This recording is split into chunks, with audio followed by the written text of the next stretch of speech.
अगं पण तू मला विचारलंस का मला का बोलवलं होतं ते? का गेला होता? आता ऐक. इंग्रज सरकारने स्थानिक स्वराज्य संस्था निर्माण करून वेगवेगळी विधिमंडळ स्थापन केली. आता त्या विधिमंडळांमध्ये आपल्या समाजाला प्रतिनिधित्व मिळावं म्हणून त्यांनी मला बोलवलं होतं. आता तिथे जर का काम करायचं असेल तर आमदार असणं आवश्यक आहे आणि म्हणूनच त्यांनी मला आमदारकी देऊ केली. कळलं? अगं बया, म्हणजे काय करायचं असतं? अगं म्हणजे लोकसेवा करायची.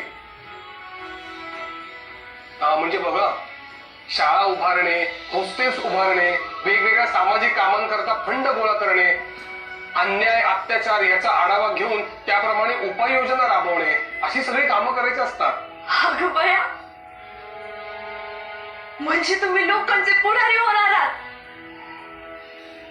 हो मग आधी सांगायचं ना साहेब. काय तर बया, एवढी आनंदाची बातमी आहे. वाईट यातच वाटतं का घरात ते ऐकायला कोणी वडीलधारा माणूस नाही. आता माझी आत्या असते ना तर म्हणाले असते, भिवा जा जिलब्या घेऊन ये.